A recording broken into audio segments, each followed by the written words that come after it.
I easily can recollect doing the same thing, sitting on the ground, freezing my ass off as a 10-year-old, and my dad throwing me a hot hands to be like, yeah, this will get you through, you know? And it's like, your dad gave you hot hands? Yeah. You know, so, but my dad said put my hands down my pants. You know, so I'm sitting there looking at this and thinking. I was an armpitter. Yeah, no, don't get me wrong. I was comfortable.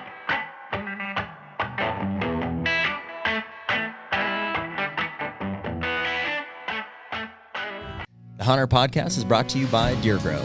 Man, it's almost food plot season, Jared, and Deer Grow is one of those products that has really changed the way that we plant food plots and the success we've seen from them. No doubt. I've been, trying to plant food plots my entire whitetail hunting career, which is a little shorter than yours, but the minute that I started, or that I realized that I could get Deer Grow back into some of these remote plots where I couldn't get lime or fertilizer, especially in the 50-pound bag, format. Mm-hmm. So everything was changed. I could get into these spots moving forward with a backpack sprayer, and that's since escalated to these 40 or 60 gallon sprayers, and we're doing upwards of 5 to 10 acre food plots just with Deer Grow and having phenomenal success. Yeah, and I mean, with the price of fertilizer, lime, diesel, everything this year, I mean, what better way to get in there and grow a successful food plot at about a third of the cost? Check out Deer Grow at deergrow.com. And we're back. Hey. HUNTR Podcast, episode 105, as Nick keeps us in line, reminding us it will be right before Christmas if you're listening to this. Tis the season. Merry Christmas. Yeah, Merry Christmas. Why is the floor wet, Margot? I don't know, Margot. I fucking love that movie. Well, it's December still. December 8th. Mm-hmm. It's December 8th. You're about to head back to Kansas. Yep. When are you leaving? Tuesday. The 13th. Catch kind of a cold front. Looks like it. Yeah. Yeah, I mean, best I can plan for. We did get a possible borderline booner on cam yesterday. Right. Stud. Yep. So, trying to stay focused. A lot of stuff in 4 days that you got to get done. I don't know. I'm trying to stay focused on just the plan, because there's I don't know, yes, a booner, yeah, that's worth paying attention to, but it's an hour away from where I'm staying. I have some doubts about the lease in general over there. Well, even consistency. I mean, consistency. If we start seeing them, every day for the next few days, then that's one thing. But we haven't. I mean, I think that's the first time we've seen that deer, as far as we know. Yeah. But you got to take into consideration limited camera placement. Sure. It's not like we have the place plastered or we're surveying it. Dude, I was just, at this point, such a mixed feeling about the cameras. Every year we learn more about, what we know from them and how much we can rely on them. And they're an invaluable tool as far as inventorying, and especially when you're at a distance like Kansas or a remote farm. For sure. And you're going to get pictures of almost everything at some point or another. Check those SD cards. Yep. But I've also seen, I've just gone out to my farm as such a great example. It's I'm running cameras for 4 or 5 months out of the year. But every time I go up there, I see something that I'm not getting pictures of. And, that's the invaluable information you need. It's the devil in the details, right? I mean, cameras are amazing. We talked about my addiction with them. But that said, it also will easily talk you out of hunts that you should be executing. Because you're just I didn't see anything, or they're not really moving, or he's not in that area, or I got a picture of him over here. Before you know it, you're talking yourself out of just hunting. And ultimately, that's how you're going to kill a deer. You got to be out there. And it's good to have that most recent information from a cell camera. But I would say, the more that we use cell cameras, probably in the preseason and late season and stuff like that, they're amazing. During actual, when you should be butting the tree stand, I would say 70% of the time they're a detriment, and that they talk me out of a hunt more than talk me into a hunt. And even more so, I know we've kind of beat the dead horse on it, but we've been doing some test trials with a lot of different camera models, and now pulling camera cards. And I told you the other day, I had two different manufacturers that I pulled cards, and I think my app said that I had a total of 1,500 pictures each, and there were 8,000 pictures on each camera card. 8,000, and I got 1,500 sent to me. That's That's a pretty big discrepancy. Yeah. So if you're an accountant, if you're an accountant, it would be crunch time. Yeah, you're probably going to get audited. You better crunch some numbers. I don't know where the 7,000 went. I thought it was funny that because we're experiencing this with seemingly every brand of cameras. Like nobody's really exempt from it. Some seem to be better than others, but I thought it was funny that we got a lot of people that wrote in were like, obviously you're talking about tactic cams. Which we were. Yeah. I will say, and it's not just because we have partnerships with them, my Muddies and Stealth Cam Fusion X's do seem to be the best performing. And it's not just from a reliability or quality. Like, again, in a given night, I may wake up to a camera, if it's like a hot scrape or on a food plot or something, having 200 pictures from a Muddy or a Stealth Cam. I've yet to have more than 20 pictures in any given time frame from a Tacticam or a Reconyx, which is impressive. Spartans, I will say, have been fairly reliable, although they seem to be losing signal every once in a while. And once they disconnect, they don't ever come back online. Like you got to reset them by hand. I'm not knocking these other brands. I'm just saying, for some reason, I will get a shitload of pictures from Muddy and Stealth. I absolutely do not from Tacticam. They at this point in time, they are a complete disappointment to me. Are they? Because if I check the card, there's 8,000 pictures on it. But like last night, and we've beat the dead horse on baiting. I put 200 pounds of corn on one spot in Ohio just to see what made it through the gun season. 200 pounds of corn. I had 10 pictures last night on that corn pile. And I guarantee there were 500 at least. Like there were deer on the corn pile, and yet it sent me 10. And I don't get it. It's a time thing is the only thing that would keep us from doing it. But we really should do like a test. It wouldn't be that hard to just put all these cameras on one fence post and do a controlled test of it. Yeah. I mean, it's and I only say that because when you purchase a cellular camera, especially for a remote property, the whole point is like you can't be there. You can't check it. You depend on reliability. That is why I bought it. And when it is not reliable, it doesn't just disappoint me. It pisses me off. I mean, that's the whole point of them. Like, why would I use cell cameras if they're not going to send me the damn picture? It's life or death, dude. Like, I mean, dude, some of us are driving. Like, I'm getting ready to jump in the truck and drive 16 hours, not just to move some cameras around, obviously, but you're going to base a lot of your initial... I'm going to base a lot of that on. And, dude, I'm sacrificing, like, family time and holiday stuff and...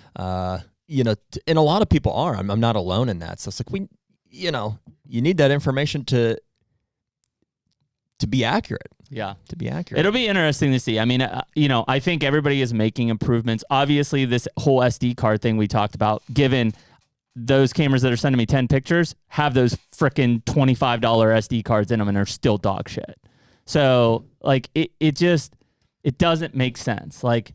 I've set them on 1 picture, 2-minute delays. Like I get like the 5-second delay, 3-picture burst. Like maybe it's not going to send all those pictures. I'm talking 1 picture, 2-minute delay, and it still won't send more than 10, 20 pictures in a night. And you can tell me, oh, that camera's broken. I got 3 of them and they're all doing the same damn thing. So, I mean, they don't work. They don't work as advertised. And again, this is now, which it's a late season. Yeah, some of us are still chasing deer. If you're in the South, you're getting into the peak of your hunting. But if I'm taking this a step back when it was late October and November, I was basing my time commitments in hunting to trash information. I would have been better off just going in blind. Yeah. That's what it comes down to. It's funny, dude. Like, I feel that. I feel like it's life. I'm not angry about it or anything. I feel like it's life or death. And it's funny because when I complain to my wife, she's like, just mocks me about like, she's like, oh yeah. Like, oh, that sucks. Your camera doesn't work. Yeah. You don't understand. We take it so seriously, too seriously sometimes, I'm sure. But well, and it's because, again, we're paying for a service. We paid for a camera. If I just wanted to check the SD card, I wouldn't have bought a cell camera to begin with. Yeah. Yeah. And it's super frustrating. And here's the thing. You see those comments coming in. Everybody's experiencing this. And so word to the wise for the manufacturers, listen to what these people are saying. It's not working, right? Yeah, or just be transparent about some issues. Like, or tell me how to use it. And maybe because apparently I don't know. And maybe they didn't know. I mean, just entirely possible. Like, you know. What do you mean you didn't know? It just doesn't set them all. Things happen. You know what I mean? Sometimes you don't know. You know what I mean? Like you said, all of these cameras are coming from China, and like, yes. You know, we know people that are running some of these, you know, are heavily involved in these camera companies, and like there's no possible way to know all the ins and outs. I mean, things happen, problems come up after the fact. Guys like you and me are the best ones to find it. Sure. You know, and I will say again, if you're looking like, okay, it's Christmas time, I'm buying a present and stuff. If I had to buy a cell camera right now based on money and plan, it would be a Muddy Merge or Morph or a Stealth Cam Fusion X, period. There's no other camera that you could tell me is worth the money or the plan that are better than those two. What are they now? Like one? Like it was like buy one, get one for like $150, but I think they're like under $100 or right at $100 a piece. Yeah. And then your plan is, pretty cheap. There are definitely some advantages to going with the cheaper camera, especially. They're good quality still. Like the pictures are great. You're not getting better pictures from anybody else. If they lack anywhere, granted, I think I have some of the older models. So the older Stealth Cam Fusions, I do not think were good. I think that's what I have most of. And even the picture we got on that Booner, that's like a super old original Muddy Manifest or something from like 3 years ago. Yeah. But all of the new cameras, thumbnail quality is great. Okay.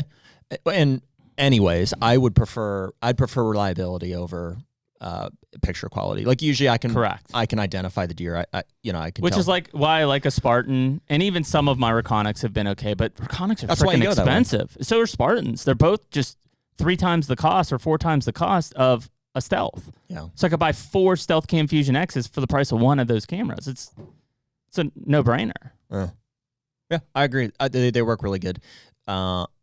This time of year, because of the number of images we're getting, like whether we run a bait or that plots are getting hammered right now. That's where you're going to get the super high. If you go out and dump a corn pile, that's where you're going to get 200 pictures a night, even with the correct settings. And I don't think there's a camera out there that really can sufficiently sustain battery life, even with. No. I know the Spartans hold like 12 AA's. I've had them die in especially with the cold weather setting in. So you really should find. So I've been using those Dakota lithium packs. I think that's the way to go, dude. Is if you can pair it with like some type of external battery that has a longer life, you'll be better off. Somebody sent me.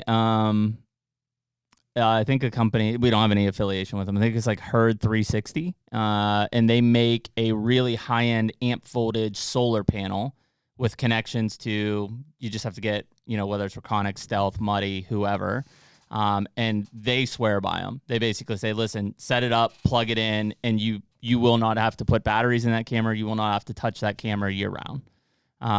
So I think I ordered 1 or 2 of them to do a test run on it. Just because I have a couple places where I've got open sky and it could work, but open sky. But yeah, it's just it's frustrating because I think as technology has advanced, most of us depend / really rely on the information provided by cameras, and so when we're not getting that information or we're relying simply on what's delivered to the app on our phone, man, we're really flying by the seat of our pants with some raw data that's not correct. Dude, I'm looking forward to time. I'm looking forward to deactivating my cameras. As much as we're just addicted. Like it's, I woke up 5:30 this morning. I catch myself just constantly scrolling, like because every 5 seconds I'm getting pictures coming in. It's not healthy, dude. It's not. It's good for a time. We're getting close to it. Time, probably January is the shutdown. I'm ready for a break. Yeah. Well, we've got a guest today, and I think it'll be cool because we kind of talked about this in the podcast a little bit about, kind of some of the last remaining great deer hunting places. And, it's probably a continued conversation that we've had over several podcasts in the last several weeks. But we got Jared Mills on today. Jared's had a great season in Iowa. Obviously, we've never even hunted Iowa, and we still know that Iowa is kind of the pinnacle deer state. And for a lot of reasons that, we'll probably get into with this podcast, but it'll be interesting to get Jared's take as an Iowa resident to what he's seeing versus, us as outsiders looking up at the pinnacle of saying like, that's where we need to be. We need to be there. Yeah. And I think, maybe some of our thoughts are accurate. And then there's probably a lot of misconceptions, perceptions, looking from the outside in. Yeah, both ways. I think Jared's the perfect guest for, because we're from Pennsylvania, right? So, a state that most people would look at and say, hey, really high deer numbers, difficult to get deer of age. The antler restrictions have helped, but, age structure is still probably our greatest challenge. And I think that's paired with the size of the tracts of land out here. As opposed to, Jared is living in the Mecca, and he may say, hey, it's not the best part of Iowa or whatever. Sure. I don't, yeah. I'll let him speak to that. But, there's obviously a gap in what you and I and Jared perceive on a daily or on a by-season basis. Yeah. And so, but we both have, I think, extremely high standards. Yep. Whether they're realistic or not, we're striving to kill, I think in both cases, 5-year-old or older deer, maybe specific deer in certain circumstances, but. Well, and I think this will it'll be, Jared will be kind of part one of this discussion, right? Today's what'd you say, Nick, the 20th? Yep. And so the next one will be next week on the 27th. Later this afternoon, we're going to be talking to Warren Holder. Same kind of discussion. Iowa, what they've seen, and it's because Jared and I are sitting here looking at what a Jared Mills and a Warren Holder are posting for their successes in the season, and it's like, damn. Yeah. what are we? All the while avoiding the ultimate answer that we know. At some point, somebody's going to be like, just quit being a bitch and move to Iowa. Like, you know the answer. Yeah. Stop avoiding it. Yeah, I don't know. I don't think my wife will buy into that one. Nor mine. So you're saying here? I said never say never, babe. All right, let's bring Jared in. You got us, dude? I'm here. All right. Well, we teed that up, Jared, for you. As sorry, we've taken 45 minutes of your time. The outside looking in. Lots of stuff to always kind of tap in. But, it's one of those things that, again, we talk about, not necessarily the division of hunters, but really, the different groups of hunters, throughout the deer hunting community in the United States. And, you have a lot of guys who are very into it, like Jared and I, but we obviously aren't in call it a Mecca state, whether it's Kansas or Iowa or even Illinois in some cases. But then you've got a guy like you who's very much minded like we are, living in there. And there's probably a lot of things that we say from the outside saying, oh, Iowa's like this, and anybody can go and do it. And it's a lot different when you're actually living and hunting in it, firsthand.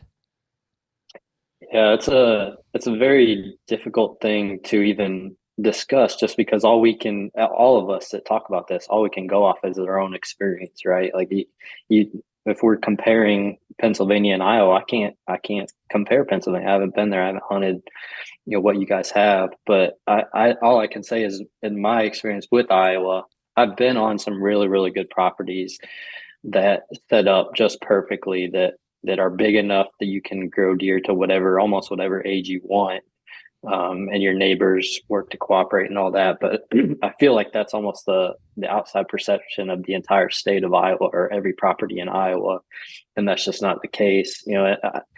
I still see my hunting situation as very, very, very challenging, very, very real. And I get to see a little bit of it, in the Midwest Whitetail days. We're having new people come in, new interns every year. Most of them are out of state. And so they get to experience like that Iowa, and their eyes get open to like, man, this is difficult. This is real hunting. This is comparable to what I have. The only difference is your potential for bigger deer is there, whereas a lot of states it's not. But I think there's almost an incorrect perception that equates to easier hunting. And in my experience, again, only going off of the properties I hunt, that's not the case. I mean, I think the challenge is still there. It's just your potential is higher, and that's enough to maybe keep you going and keep you out there longer and all that. But I wouldn't say for the most part deer act differently here than they do in all these other states. Of course, pressure plays a part wherever you're at. Unpressured deer are going to act a little bit differently, but there's still areas that get a lot of pressure here, and that's almost everywhere I hunt. There's a lot of pressure on and around every parcel I hunt. Yeah, and I think one of the things that we talked about, kind of looking at Iowa's, maybe the state that has continued to do things correct or traditionally correct, whereas some of these other states, even a Kansas or an Illinois, have started to kind of modernize what they've done. The fact is doesn't matter what state you're in, you're bound by the landscape rules that are set forth by your DNR or Game Commission or Game and Fish, whatever it is.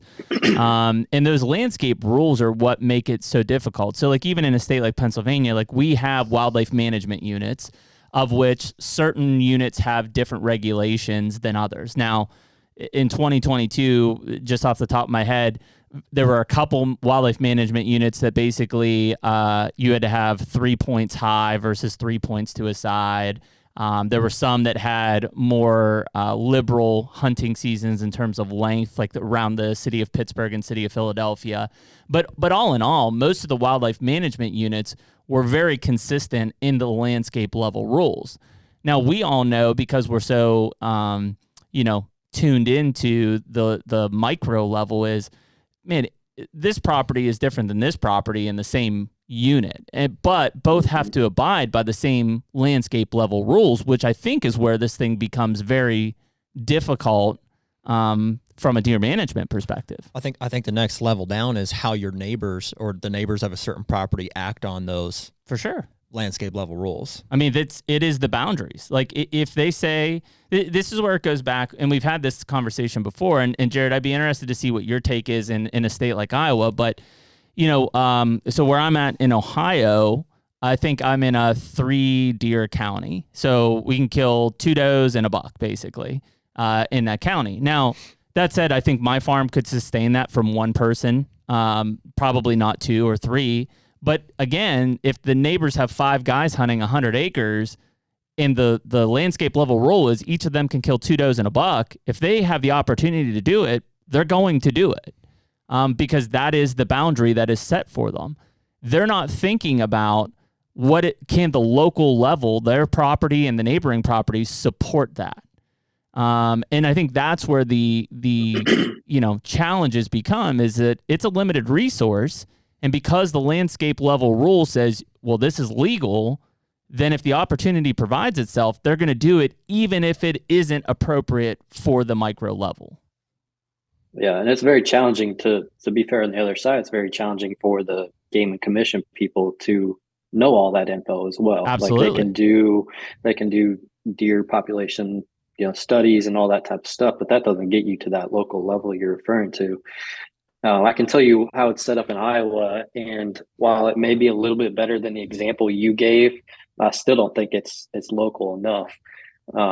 Everyone in the state can get 2 buck tags, and you can get a third if you own land. You get a third for land you own, so you can take 3 bucks potentially if you're a landowner. On the does, though, it's a county by county quota, and that's based on their deer numbers and all that. And some counties, when they release doe tags on September 15th every year, some counties run out within an hour or 2. Mm-hmm. That's how low those quotas are. And you have to, every year I set my alarm for midnight to get on and buy all the doe tags I can for those lower quota counties. But the issue there, again, it's not low enough, or it's not local enough to where, we have some properties that have a really, really good cover and hold a ton of deer and need a lot of does taken out of them, but they're located in these counties that don't have countywide. They don't have a ton of cover, a lot of ag, a lot of open fields and stuff like that. So the overall population is probably lower, but on that property, we need more doe tags to take more does off to effectively manage the herd. We can't do that. So yeah, that's the issue I see with it. And I don't know, I think that's probably a better setup than the hunter by hunter quota that you were kind of talking about, but I think you kind of end up with the same issue at the end of the day. Yeah, I would say so. And I think it's probably, there's certain data that exists out there that we have access to. There's others that I wish we had access to, and I know it exists. I just don't know why we can't see it. But I know Missouri used to do, and I think they still do, a really good table on like hunter success rate, right? Especially when Missouri used to be a $3 state. You could see, what were the proportion of people that killed $1, how many people killed $2, and it was like, 0.002% that killed $3, right? I mean, it was such a astronomically small number. And it was cool to see that because from a landscape level, you can now see like what are the chances that somebody's going to kill $1 or $2 or $3. And so yes, we're relying on a lot of the state agencies and their resources to determine those allocations of doe tags. I think what becomes interesting is that it goes back into like the check systems, right? Like how many people are actually checking their deer. Like I know that in most states it is, it's a requirement. Like it is illegal if you don't check your deer in. But at one point in time when Pennsylvania used to have a paper check-in system, it was sub 50%, I think is what they actually estimated, that actually filled out a harvest card and mailed it back in. Now, obviously with telecheck and online check systems, it's become more streamlined, but I would assume it's still not nearly 100% and probably not nearly 80% of people checking in their deer. Yeah, I agree. I think it's probably gotten better, but it's a hard thing to go off of just because it's not 100%. Yep. And because I think, I don't know if Wisconsin's still doing it. One of those states was mandatory check stations. Like you literally had to bring your deer to a check station for check-in. I thought what Kansas did this year was pretty cool. I didn't shoot one, so I haven't used the system yet, but it seems like with the online tagging, like first of all, your tag is just online. Like they send you a barcode and it's like on the app. But I did get one too. Yeah, because you elected not for the e-tag. Oh, okay. I have an e-tag, so I never got a paper copy. Like a physical harvest carcass tag. Yep, and there's no carcass tag either. So it seems like the way that works is when you shoot one, you basically type in your information, take a picture of the deer, and send it in, and it's all managed under the app. Which was interesting. And they give you a confirmation code right like that. Because I had to do the same thing so when I checked in mine, even though I put a physical harvest tag on it, I still check it in. And when I checked it in, it asked me if I took a picture of like the tag on the deer and stuff, and I didn't because I had a physical carcass tag on it. So I was like, yeah, here's a picture of the deer, but like I don't have like zoomed in so you can see my tag because it was also a piece of paper that didn't even stick on the deer. Really? Like that they mailed me. Well, I mean, either way, I think that's a step in the right direction. Yeah. I mean, that's an agency using technology to like. Well, and then you collect the data like that. Everybody's got their phone. Digital data collected like that. You can respond. And I think I wish, and maybe there are, Jared, I don't know if there is in Iowa or not, but I wish you could have like real-time access to that stuff. Like it seems like it should be a public database that like if Jared Mills killed a buck in eastern Iowa, like it gets checked in and like there it is. Like he killed the buck, he checked it in. There, I would think more people would be held accountable for checking in their deer if that was the public pressure of it as well. You're not going to go and parade around your buck and not have checked it in. To what level, though? I mean, you think everybody should just be able to see big picture numbers, right? I don't know. I don't think you should be able to go and look at any one person's. I mean, that's their. It does create extra accountability, though. I mean, that the thing I worry about the all electronic system. So I always still have to put the one physical tag on the antlers and then one physical tag on the carcass. The all electronic, there's nothing on the deer. And so like when you think about a guy taking it to the taxidermist or taking it to the meat locker or whatever, and there's no tag on it, if there was no tag on it in Iowa, they would, where's your tag? We got to have a tag on this thing. Right. Whereas if it's all electronic, I mean, it's like, well, the guy then you're just trusting that person that he actually did what he was supposed to do within the app or whatever. And so I wonder if that percentage gets lower in that case, just from the standpoint, it's easier to just move on because there's nothing on the deer and no one's gonna question it because they think you did the right thing in the app. Yeah, maybe you're right. Maybe to the level of an individual person, it shouldn't be there. But from a data standpoint, and it would help with accountability, probably. Well, like even because Jared, you guys just finished up your first gun season in Iowa, right? And so it'd be cool to like at the end of the first day to see how many bucks were taken in Jared's county. Like if that's being checked, then that data should be available in real time almost. Yeah, I can't think of any reasons why it would need to be hidden for sure. it goes back, and it's not to beat on the state agency side, but it goes back to things that we talked about with like Brian Burhans here in Pennsylvania, which is like, I would love to see more transparency over crossbow kills versus compound kills, or,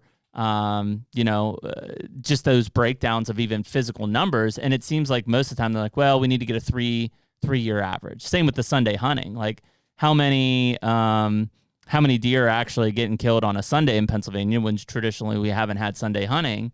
Like, why can't we know what that was this year? Like, why do we have to wait 3 years to figure out an average? Like, it was rainy on Sunday. How many deer got killed? That's all I want to know. And you can't tell me that data. Like, those are the things, frankly, those are the things that get people to not trust these agencies. Because it's like, well, what are you hiding? Why can't you just show that data? And I know their answer, as a biologist, I know the answer is, well, we don't want to put that out there because people are going to quickly jump to conclusions to say, well, nobody killed anything on Sunday, so why aren't all the Sundays open? Or everybody killed a ton of deer on Sunday, so now that's going to take more deer out of the herd. Like, I know they're going to jump to those conclusions, but that's also that's the reality of people. And that data is deserving to the public.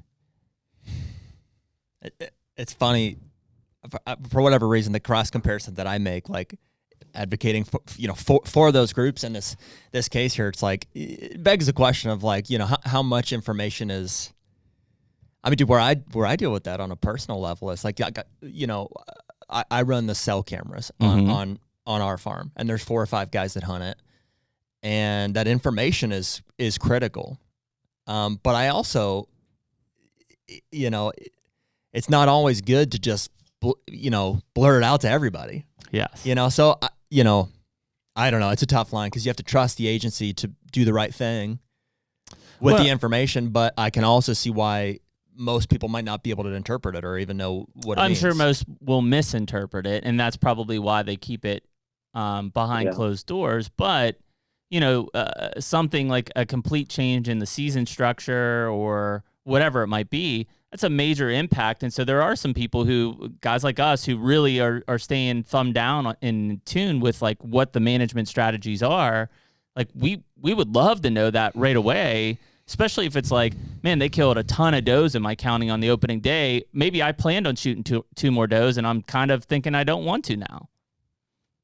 Again, it's not landscape level, it's micro level, it's not down to my farm level, but a county data piece would be pretty relevant. Well, in the same way that they're not able to collect that data, like at the micro level, it probably is not as relevant either as us going out and talking to our neighbors and monitoring it at that level. So, like, I see what you're saying there, but like, because they kill a lot of does in my counties doesn't mean that your neighbors I should do anything differently. Correct. Necessarily. Well, but that in turn goes back to that hunter threshold number, which is, if I have the opportunity to kill 2 does and a buck, and I see those 2 does and a buck, and I kill those 2 does and bucks, the state's told me I could. That's the main thing I'm curious about. Not that I or any of us here would say, okay, because of this is what needs to be done. But like, just those hunter numbers, I am curious about, because there's so much money and regulation based on trying to manipulate that number, seemingly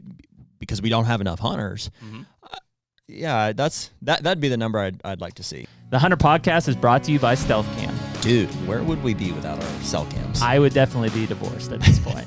Yeah, I hear that. I mean, the fact is I spent more time checking cameras than I actually did hunting prior to cell cameras. Now at least my wife can enjoy me being in the comfort of my own home, buried in my phone checking those pictures. Yeah, 100%. And dude, when it comes to trail cameras and definitely cell cameras, reliability is, I think, the number one thing that we're looking for.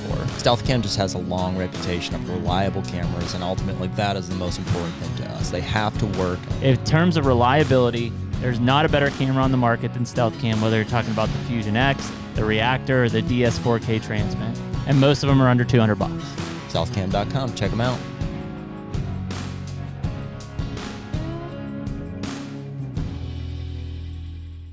Jared, what have you seen? So again, I'm sure most people know listening to this, but obviously of all of the, let's say, major whitetail states, Iowa is the most restrictive, particularly in terms of non-residents, right? It's not an over-the-counter. It's a very, very deep preference point system. depending on what weapon and what area you're using. But, we've talked to people, locals in Kansas, and in an area we've hunted for almost a decade, who in the last, really 3 years, so let's say COVID and forward, have seen a substantial amount of pressure increased in Kansas. And Kansas is a draw state. Although it was almost 100%, I would say 4 or 5 years ago, it's now probably in every other year for most people looking to bow hunt. Gun, I don't know what the odds are.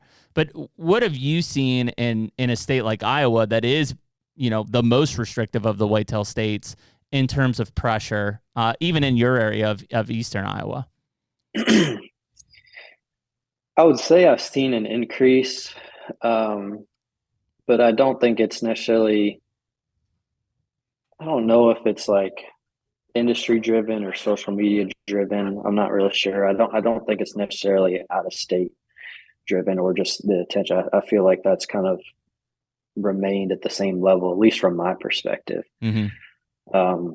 But I just think that in general, it's not even just a hunting industry thing. I think it's a little bit society, but just with social media and the everyone's kind of looking for the attention and all that, and it spills over as the same people within the hunting industry, that I think that increases the amount of pressure, at least around the good areas.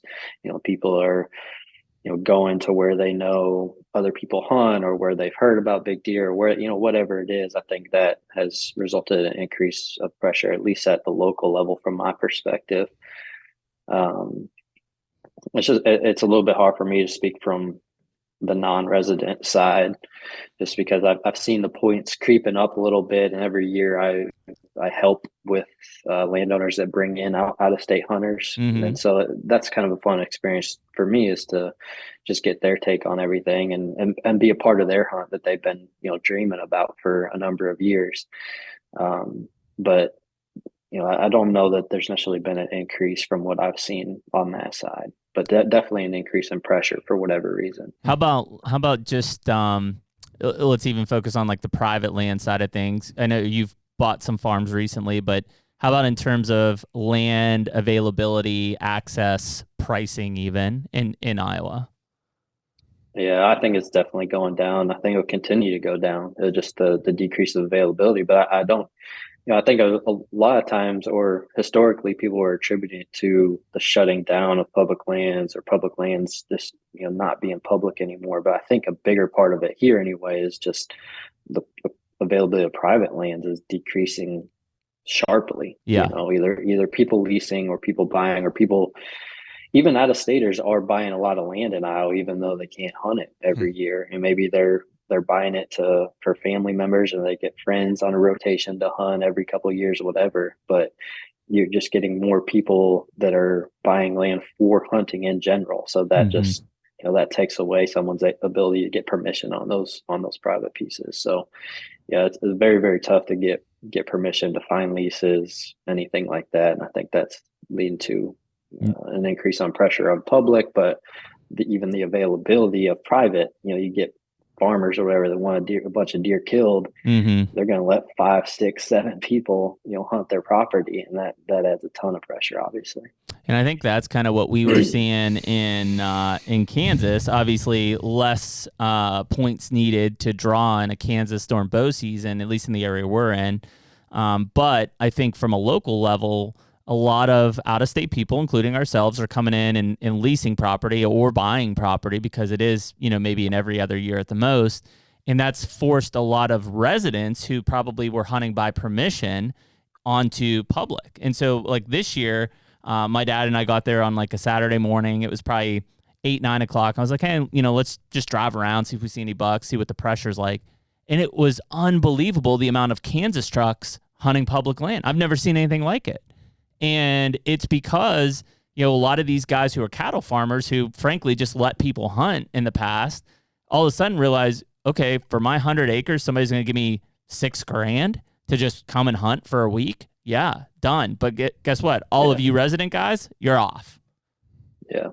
And that's very, I sympathize with the residents for sure, because that's a huge change. And I think a lot of those resident guys probably, they're used to seeing 130-inch, 140-inch 3-year-olds, right? They've seen them year round because they live there. So when the season comes around, they're like, yeah, that's not what I'm shooting. And a lot of guys, no knock to us non-residents, are coming in from states where you see a 130 or 140, you best put it down because that's the biggest buck you're going to see all year. And so they're shooting these 3-year-old 130, 140, 150 class deer that typically would have made it to 4 or 5, and that's where we start to see these Boone and Crockett quality deer. Right. And these guys, these residents are telling us. I mean, they're seeing it firsthand. You know, it's not saying that there aren't big bucks in Kansas because they're still there, but they're seeing the number of mature bucks dramatically decrease in the herd. Yeah. Iowa, I think we've seen an increase in non-residents on public land as well, not just residents. But I think that's more due to the accessibility of information today. You know, people talk about how good the Iowa public land is, and so a lot of these non-residents end up drawing tags. They spend a lot of time focusing on the public land because, I mean, the reality is it is still really, really good, even though the pressure is probably increasing. Yeah. I think what is hard for, a lot of the states, whether it's, Wisconsin, Michigan, Pennsylvania, Ohio, these Illinois especially, these over-the-counter based states, there's not a doubt in my mind that since 2020, and maybe this year was different, but let's say 2020 and 21, because of COVID, the numbers skyrocketed. I mean, for the first time ever, we saw significant increases in hunter numbers. And I don't know if those figures are out there or available. We'll have to look at some point. I think the last ones I saw maybe were from 2019. But, there were certain mumbles of states that had increased 7 to 10% in hunter numbers. Well, when you're in a state that's got 500,000 hunters and you increase 10%, you have 50,000 guys into that state. That's a lot of people. It's a lot of people. And frankly, most of those people probably aren't hunting private land. They're probably hunting public land because they don't have access to private. Yeah.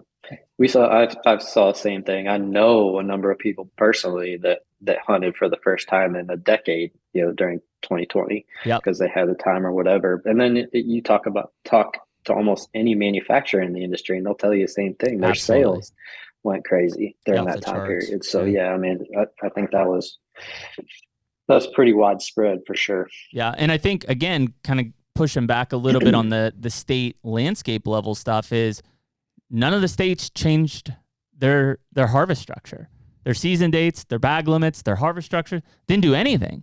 So we added for at least 2 years, probably a significant amount more of hunters when for the last decade, we've been on a sharp decline. All of a sudden, boom, overnight, we have 2 seasons of significant increases. And the harvest strategy and season dates didn't change. Obviously, that had an impact on the deer. Had to have. It's inevitable.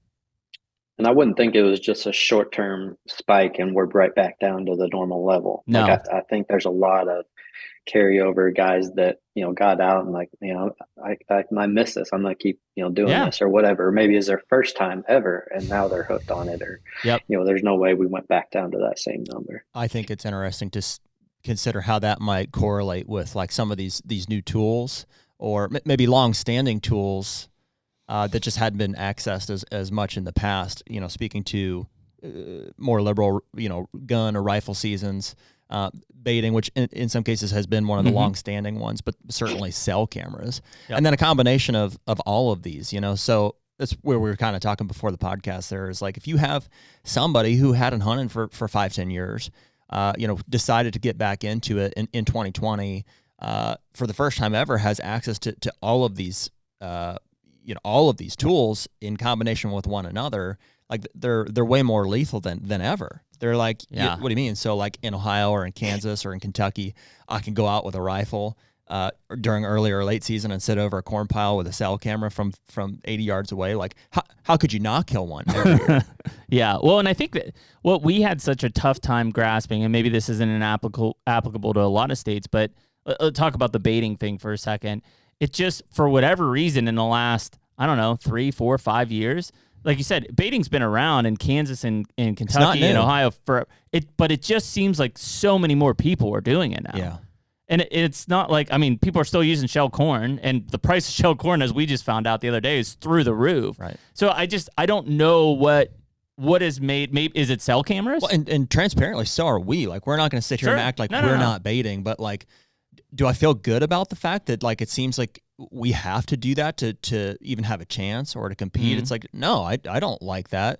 Do I like that it's bringing farmers and stuff revenue? Yes. You know, I realize there's an economic factor as well, but like, it just seems is like that what deer hunting is now? I guess it's just how I kind of feel. And that's what I don't understand is why all of a sudden does it just seem like more people are doing it? Is it that social media effect where all of a sudden like this guy's killing a buck on Definitely a corn pow, and it's like, man, if I don't put a corn pow out, I'm not going to kill a buck like that. And then this person says, well, my neighbor's now putting out a corn pow, so if I don't put one out, for sure. Is it that domino effect? There's pressure from pressure from seeing what neighbors are killing, or you know, whereas in the past it's like neighbors have always been a consideration, or you know, some people might call it an issue, but it's like, oh, my neighbors are killing all this stuff, but like at least at the time they were doing the methods of the day. You know, they're maybe they are doing deer drives, or you know, maybe they're doing gun season and you're strictly archery or something. But at least there was like there was a chance. And I think what I'm saying, or maybe we're kind of pointing to, is like with that combination of rifle season, you know, corn pile, and the cell cameras, like there is no chance. Well, there is no chance. And that's where, and I know, I think, can you guys use straight wall cartridges now in Iowa as well, Jared? Yeah, I believe so. So I was going to say, I'm not a big gun guy, obviously, but that's one thing you talk about Iowa doing it right. They are, I would say, maybe on a little bit of a downward trajectory as far as the regulations go, as it relates to like what Iowa's been really good at in the past, is just, you know, not having the gun seasons in the rut and not allowing baiting and all that type of stuff. You know, there's been decisions lately that have gone the other way as well. So I'm hoping it doesn't continue, but yeah, there's a lot more calibers allowed. Well, think of the long range muzzleloaders. I mean, before the muzzleloaders, we used to shoot 100 yards with a muzzleloader. Now there's guys shooting 700-800 yards with these custom muzzleloaders. It's a rifle. It's a rifle. I mean, and so we've become more efficient at killing because of weapons, because of cell cams, all of these things. And again, I don't think that we've seen those those landscape level rules change. So as we've become more efficient killers, and frankly, more of us because of the COVID thing, the landscape level rules haven't changed. And in certain states like Pennsylvania, they'll tell you. How can they though, dude? Why would they? Like, especially in a state like Pennsylvania, like when we know that like a lot of the decisions that are being made at that level are, you know, based on revenue for the state, which is driven by hunter opportunities, license sales, and a majority of people want to kill a deer easily. A majority of people are going to say, I want to be able to go out and sit on a corn pile with a, you know, not to keep bringing that scenario up, but most people want that. But the reality is, in my opinion, you know, that's going to have a drastic negative effect on the quality of the deer herd, which is something that's really important to us as quality deer managers. Even just the deer herd, and again, it's a limited resource. And so how does that ever change? You know, at what point does the state or whoever's making that regulation say the quality of the deer herd is in jeopardy, you know, or needs to be protected over the revenue that's being driven? And maybe that takes a diversion of how the revenue is generated. Well, I saw a post from, I don't know, some Oklahoma kind of contingency that they've put together that basically they're trying to get Oklahoma to be a $1 state, right? They again, because it's an over-the-counter state, they truly think to increase the quality of the herd, to increase the age structure, if they would take it to a $1 state, which my counter to that is also you should probably cut baiting, but one or the other, it will allow more deer to reach older age classes. And I think it's a valid point. I could be wrong, but I don't think that the availability of deer hunting in terms of tags issued, number of tags issued, has nearly as big of an effect on the conversation that we're having in terms of the quality of the deer herd, the age structure, as the ease method, of kill, as the method. Because I think, I would agree. And we talk about, you know, doe tags being issued. I'd be interested. These numbers probably do exist. I'd be curious what they are, but I think in a lot of cases, most people aren't filling their quota when not allowed to use extremely lethal methods. So somebody in Ohio who can get a one buck and 2 does it's a 6 deer state, Mm-hmm. Myself included. I killed one buck, which the success rate in Ohio is probably, I mean, including gun season, probably pretty high. 40%? I don't know. I don't know. I don't know what it is.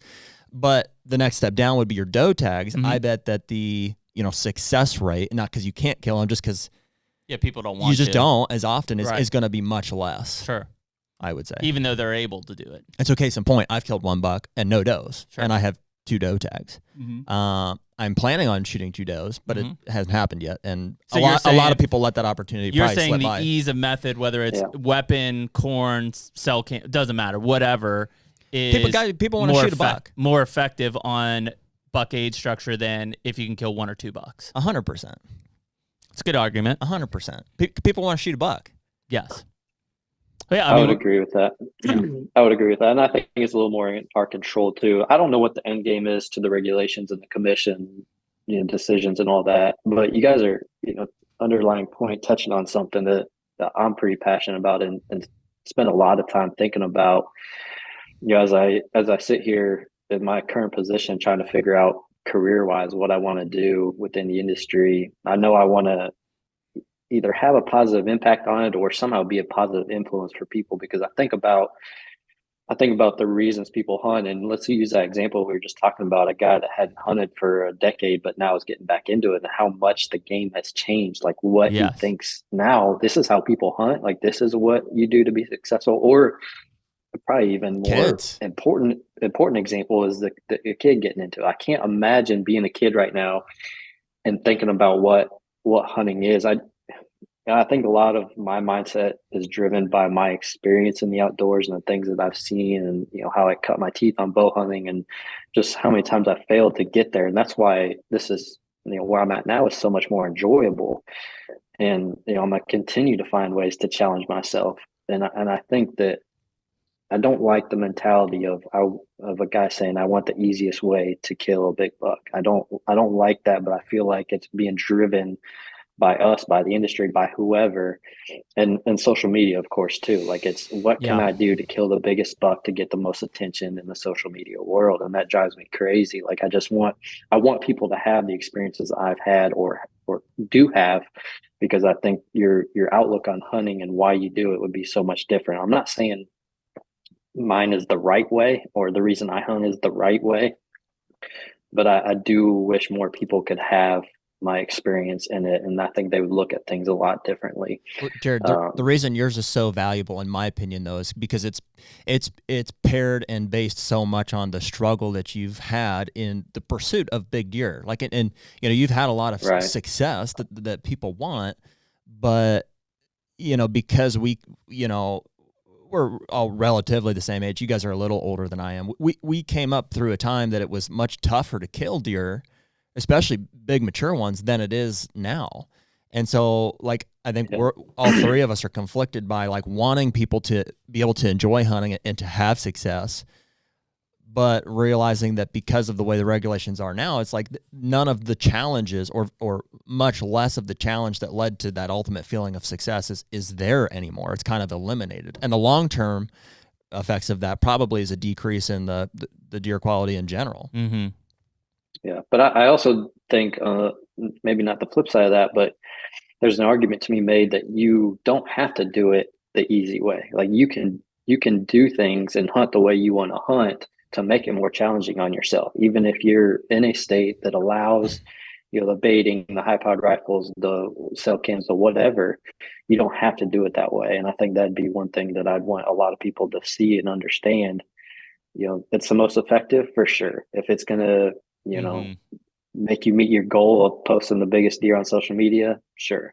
But you don't have to do it that way. And that's one thing that I would really want kids for sure to know, that there's more than one way to do it. And, I would think that it would lead to a longer term hunter, like someone that would be passionate about it their entire life rather than just, a few years or something. So I spent a lot of time thinking about it. I don't know what the answer is, but it's certainly an issue for sure. I think that last part you said right there, Jared, is the toughest and one that I'm struggling with a lot. Like for a long time, I have felt, and so again, a lot of this is geographically based. Like a lot of my perspective is coming from Ohio, because that's where I hunt, and each state has its different things. But for a long time, I felt like, well, you don't have to. You can hunt the way that you want to hunt, and I mean, dude, and I hate to say it, like it seems like for the past 2-3 seasons, and this past week or two, I've been saying it myself. It's like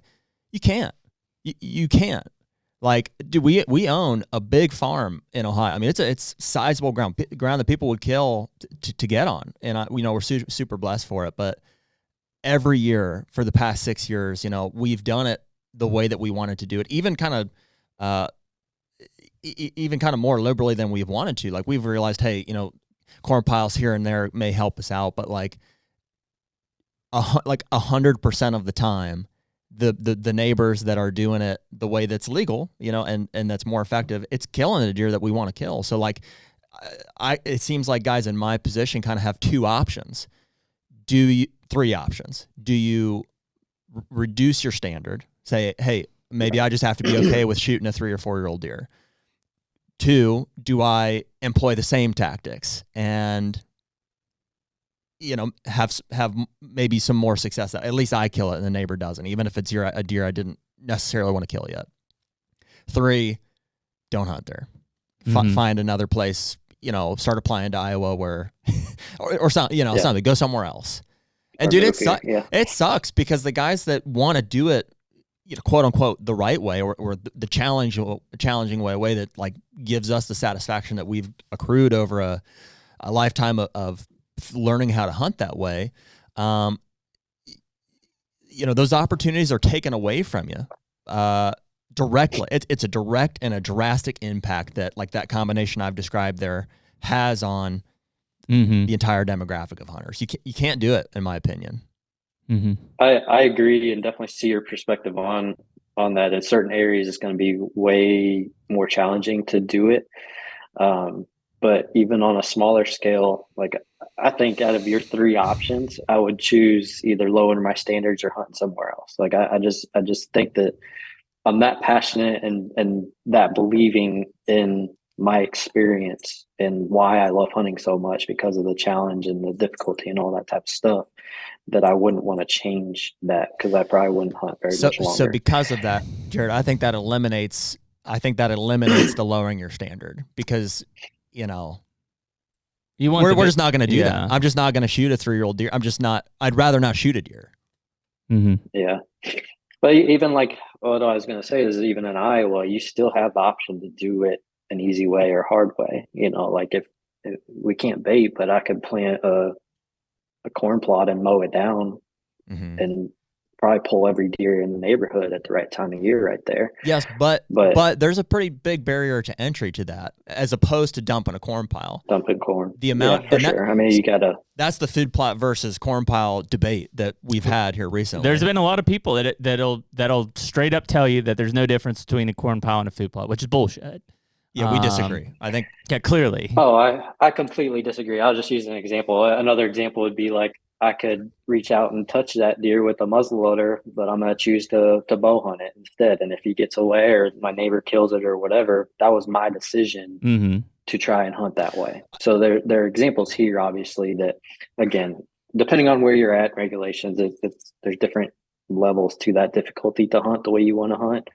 But it's always an option, at least in some capacity. It goes back to what I was saying earlier about like, the whether it's gun seasons or deer drives or whatever it was, like these longstanding ways that people have hunted, you have to draw the line somewhere, whether it's no food plots or, okay, food plots are allowed, but no corn piles. Or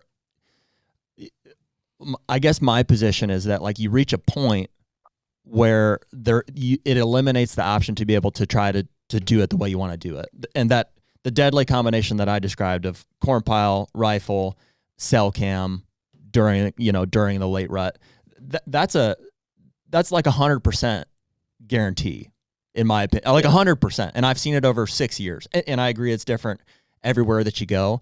If you lose just one of those, in my opinion, the baiting one would be the biggest one. That's what draws deer to a very specific area. Yeah. For me, I mean, I think that's where you draw the line. And so your counter would be, well, guys can still plant a corn plot.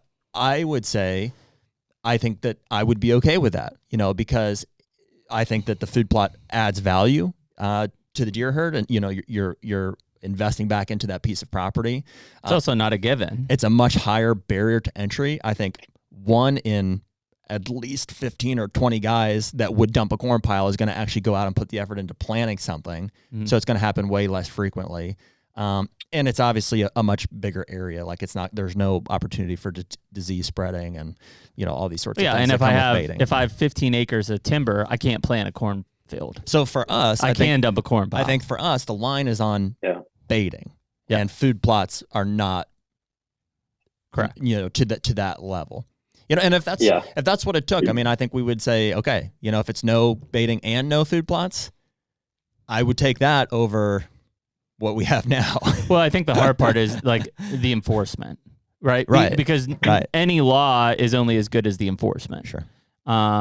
You know, so again, whether it's going to a $1 rule or banning baiting, like if it can't be enforced, if the DNR doesn't have the resources to enforce it, it doesn't matter. Right. I mean, people do it anyways. I mean, baiting has never been illegal in the state of Pennsylvania, yet every year it's a given on one of the mountain properties that if I cut a belly open of a buck we shoot, it'll have a belly full of corn. There's no corn piles no cornfields within, 15 miles. But yet he'll have a belly full of corn because somebody's baiting. And they just don't care. I mean, that's it. They're just people in life are cheaters, and they will always be cheaters. They probably cheated in high school in sports. They probably cheated on tests. They probably, that's just who they are. And they're a loser. That's just it. Telling me you never cheated on a test? I don't think I did, actually. I don't think I've ever cheated on a I got test. away with one or two. I don't think I ever did. So it's a people issue for sure. I'm sure is. Yeah, every state where baiting, I'm sure people bait in Iowa. I'm sure people bait in Illinois where you can't do it at all, you know. But deer management is easy.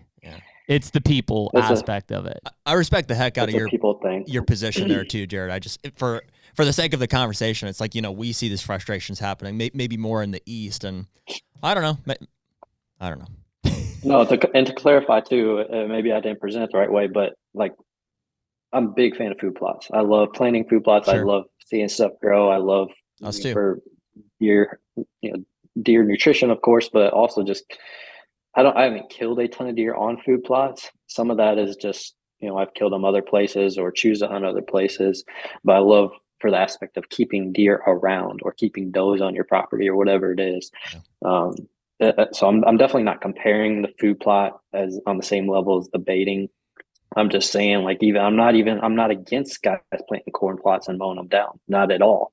I'm just saying you can choose to do that, or you can choose to hunt a different way. Like people just shouldn't think, especially younger or more inexperienced people that are trying to learn from what they see on shows or on social media, that there are other options out there is more or less my underlying point. Yeah. For sake of just seeing the conversation through, like, the reality is there are some methods that we all accept as like clearly illegal, but that are extremely effective, that on the spectrum of things that are allowed, like, dude, let's just say, at some point they're like, yeah, hey, if you want a spotlight or use thermal imaging and go out and shoot deer at night, that's perfectly legal. That's fine. Mm-hmm. It sounds crazy, that we would say that, but like, who knows? Sure. Maybe at one time, for people to say, yeah, we're going to allow crossbows during an archery season or baiting during certain times of the season might have seemed like, how could you do that? Like, you're going to murder all of them. Mm-hmm. Yeah, no. Well, I mean, we get the same argument if we pick on crossbows, that people will say, well, yeah, your traditional guy said the same thing about compounds in the 70s. Well, no shit. It's a relevant argument. It's a more efficient way at harvesting deer, and with that enhancement in killing power comes an effect on the resource. Like, we know that. I mean, my big thing, and Jared, you brought it up slightly there, is like my biggest like wrestle anymore is how to get my kids into hunting, because we do it, and my oldest didn't really hunt till he was 8. My youngest started hunting at 5, and it's just, it's a kid by kid thing. I talk about it all the time with people when they say, well, man, I saw your son shot his second buck and, he doesn't turn 7 till next week. I was like, well, he's been ready. He's been practicing since he was 4 years old. Like, he was ready at 5. My oldest was not. And it's just, each kid is different in that way. But, my youngest and I are sitting in Ohio the other day in a hawk box blind with a heater because it's 15 degrees out. And like, I easily can recollect doing the same thing, sitting on the ground, freezing my ass off as a 10-year-old, and my dad throwing me a hot hands to be like, yeah, this will get you through, And it's like, your dad gave you hot hands? Yeah. So, but my dad said put my hands down my pants. So I'm sitting there looking at this and thinking, I was an armpitter. Yeah, no, don't get me wrong, I was comfortable as hell in there too, but it's also like, man, like where do you draw that line? Because obviously it's great that he can be out, he's enjoying it, he's more comfortable, he's more engaged with things. But also there was a point of pleasure in that suffering as a 10-year-old sitting on the ground freezing my balls off, knowing that if I was successful, damn, man, I deserved it. I worked for it. I sat there. I froze my ass off all day, and I made it happen. And I think to the point that you guys were having a conversation, part of that is what drives me to be the hunter I am today. And so, my biggest fear is like, even though my kids are being successful and they're not out there shooting 160-inch deer, they're killing 1-year-old bucks, they're being successful and they love it. They're into it. But I would be lying if I said they struggled to do it. To build on that, dude, one of the things that I think was so appealing and still is appealing about hunting to me is how few people were successful at it. Sure. I remember like when I first started, I'm 29, so I would have been 10 or 12 when I started like noticing my dad's traps, or he would take me along on duck hunts. But it was my uncle who was like had been bow hunting for a long time. Had some of the original bows, and he and probably you guys have somebody like that you can relate to, like somebody that found success. Like people were like, oh man, this guy, like he kills a buck every year, and he like he's successful, and it was just a really, really challenging thing to do. And so I was like, man, it would be cool if I could do that. Like if I could get good enough to kill a buck, because it wasn't common. It was not common. And so like today, probably a major deterrent for kids getting absolutely hooked or obsessed with hunting is it's freaking easy to do. Everybody does Any it. of them whose dad owns a little bit of land that can go out and dump corn and give them a rifle and put a cell cam over it, they're going to kill one opening day. Yeah. And so why would I get obsessed with that? I'm just going to do it. That's just easy. Yeah. Yeah. No, I think that's the point. I mean, I'm like you, Jeremy. I struggle with that. And I have this conversation with a lot of people. I think we in general are overly scared about our kids not having a positive experience. So that's why we try to make it easy for them. Yeah. And that's all we concern ourselves with.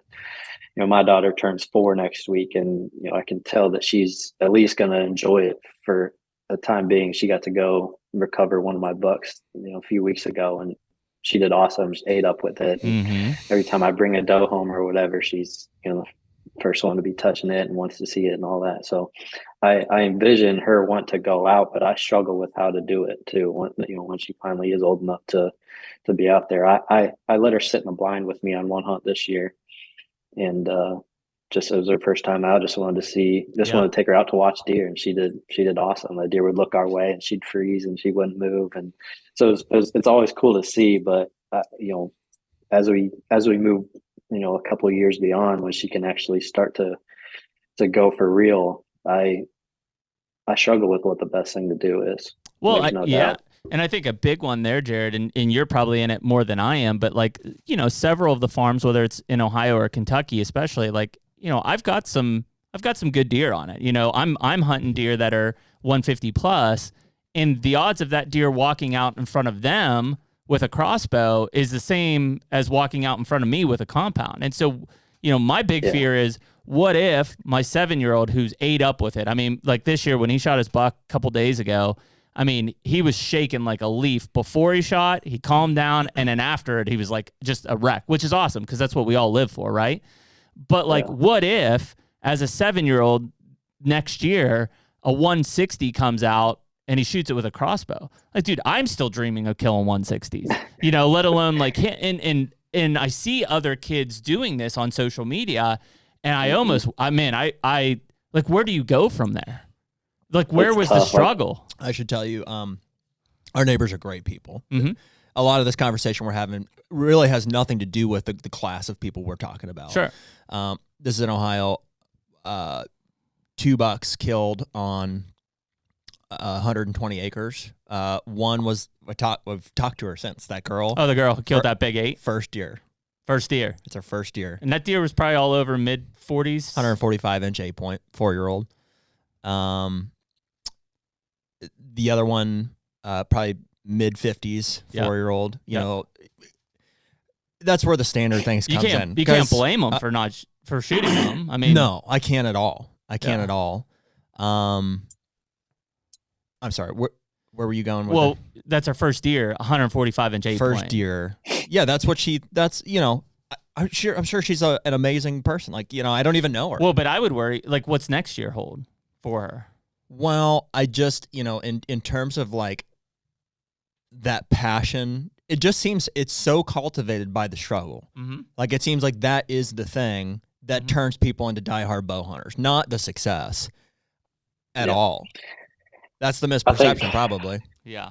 Yeah. Kids shooting their first deer, if it's a big deer, like, so be it, as long as the experience was. Yes. Like, they appreciated it. I laugh about, because I know people that like save some of the biggest deer for their kids, and I'm looking like they've killed X amount of booners before they're 12 years old. I'm like, this is crazy. I'm like, and I jokingly be like, you know, my daughter's not killing them. Booners are off limits till she's 18, or well, you know, something frankly, like that, I don't know if you can keep them. I don't know if you could keep the kid hooked. I mean, if the kid every year is killing, you know, mature bucks or booners or whatever it is, like, at some point, it's not fun because it's easy or it's common. You're doing some sort of restriction here, though, in a good way. Like, it's not like we're taking Harlan and Carter out to Kansas and putting them where, you know what I mean? Yeah. You're hunting Pennsylvania, and seemingly they've had quite a bit of struggle. They did. I mean, up until so the last 2 years, we had like not even a 1/4 acre little food plot behind the house, and we did have a box blind, but it was, you know, it was easy for us to get out. And Harlan was, you know, 4, 5, 6 years old. And so there were 6, 7 hunts in a row. We didn't see a deer. That's probably the best thing that could ever happen. I mean, we didn't see deer. And so this summer or last winter, I guess, I paid a substantial amount of money and I cleared about an acre to add a new big, basically brassica plot right in the middle of my 28. And it connected to this former one, moved the box blind around. And this year, I mean, we didn't go a sit without really seeing 5 or 6 deer. Now, we may have seen, like, one day we saw 5 button bucks, but still, it was 5 deer they got to see. And that, after sitting for 7 hunts and it just being a drought, they're like, this is amazing. Dude, we're on to something here. There is a reason that Pennsylvania and Minnesota and, like, some of these states that have seemingly, like, the fewest big deer opportunities cultivate the highest number of hunters. Mm-hmm. You know, how many hunters in Pennsylvania are just diehard, will go out and not see a deer hunt after hunt after hunt, and they're just obsessed with it. Yeah. Well, dude, as opposed to guys in Kansas, Iowa, where the opportunity is prevalent, and they're like, deer. I think it was it Brett Joy that we were laughing at? He was like in Vermont or New Hampshire, and it's like day 7, like, whatever, 45 hours on the stand, 0 deer seen. I'm like, bro, I would have hung myself a long time ago. You know, it's like 19 degrees. It's beautiful where he's sitting, but it's like 6 sits and no deer. Like, that tether would have been around my neck and I would have been just hanging there by then. Yeah. But I mean, it's relative, right? It's what are you used to? If that's what you're used to, then that's just the normal. It's the grind of it. You know, it's what you're used to. Which is why I do appreciate, like, in some cases I don't understand it, but I do appreciate the guys who say, you know, I hunt public for the challenge. Like, they literally will hunt public because of the challenge. Do I think they would turn down a hunt on private? Some of them might. You know, and Eberhard tells us he will. But, you know, I appreciate why they say that and why they seek that out. What I think the hard part of that is for a lot of people, including ourselves, because we hunt plenty of public, is when I put all of that effort in and 5 minutes after daybreak, you know, Joe Blow comes blowing through and sets up 15 yards for me, even though he clearly sees me, just because that's the kind of guy he is. I think that the more that we have the ability to cultivate deer hunting experiences, the greater challenge you guys and parents in the future will have to, give their kid a positive experience, because you now have control over it. Mm-hmm. You can choose to do these things that are going to create deer hunting opportunities. Whereas opposed to when we were first out there, it's like, hey, there's the swamp. Here's your stand. Well, and I maybe will say, somebody pushes something through. It is a cool thing about like cell cameras. So like we're sitting in our little cinder block deer camp in Ohio. Carter and I on the day before opening day in Ohio. We got fire going. We're talking deer camp, and then like boop boop. They're hey man, they're $2 down in the food plot right now. That's where we're going to be tomorrow morning. Like there's an excitement piece of that. Whether those deer actually show up or not doesn't matter. It's just like, okay, they're there. Whereas growing up for us, it was like, there's a buck rub. Cool. It's a challenge of information. It's just the more you know, the more you have to make decisions about what to do with it. Yeah. Yeah. The game has changed. I mean, we have to be realistic with that too. Like, maybe we're trying and hopeful that our kids have the same experience we have, but that's just not realistic to think that.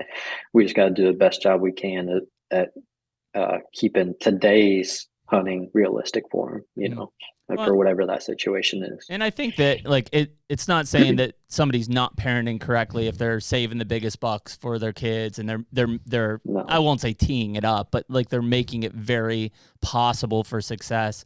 Because there's another end of the spectrum where I grew up with people who if the 12-year-old whose first year of hunting was standing here and a spike came out, dad shot the spike before that kid even got his gun up, and he was just like, well, I haven't shot a buck in 10 years. Too slow. Yeah, I mean, there's the whole other end of the spectrum as well.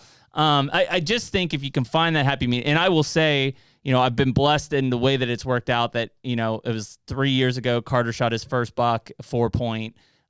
2 years later, Harlan shoots his first buck, a 4-point. This year, Carter shoots a 1-year-old 7-point in Ohio. Harlan shoots a 6-point behind the house.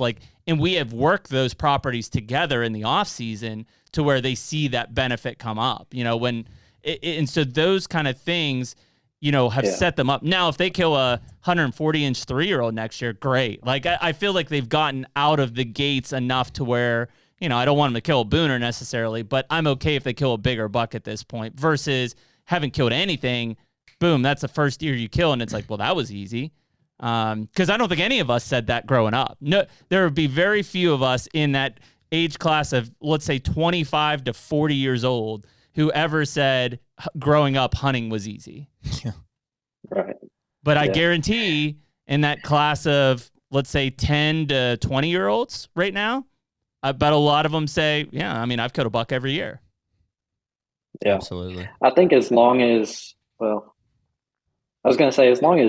a parent, as long as they continue to want to go and continue to go out, we're doing about as good as we can. Yep.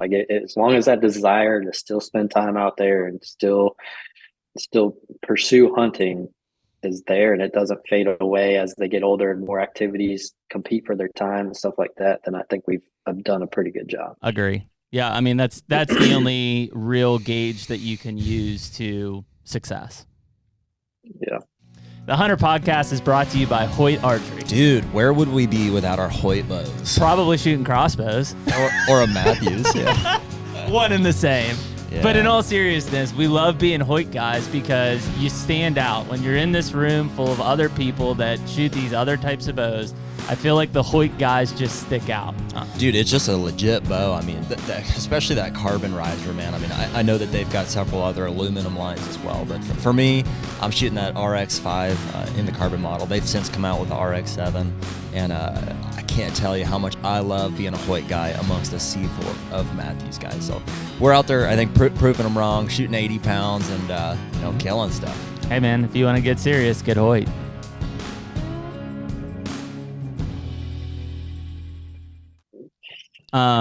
One thing I wanted to flip quickly, Jared, was back on to kind of you touched on it briefly there of the future of Jared Mills and not necessarily to dig into it too much, but a lot of our listeners have watched you for damn near a decade, man, on Midwest Whitetail, and so I guess I could say a little bit on my side, it was a bit of a shock to see the announcement of you kind of walking away from that, mainly because I know how passionate about that entire project that you were. But I guess maybe, you know, and you don't have to go into super detail, but give us a little bit of an insight on, you know, what led you to that decision. If you could go back even a little further, Jerry. I mean, talk about. I know you told us last time on the podcast, but like, how long had you been at Whitetail, and you know, how did you kind of get involved there, and like, what was the whole big picture transition from start to finish? Yeah, so it would have been 12 years that I was with Midwest Whitetail. I started in 2010. You know, shortly after Bill started it, I started as an intern in 2010. He hired me a few months later.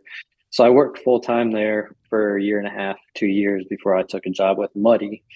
But kind of the key, as I went from a few different careers throughout the time period, I continued to produce for Midwest Whitetail the entire time. I've never stopped for the last 12 years. You know, a lot of it was as an independent contractor where Bill would just pay me to edit, you know, different shows. But no matter what I was doing, I went from, you know, marketing and operations with Muddy to working in the pharmaceutical industry.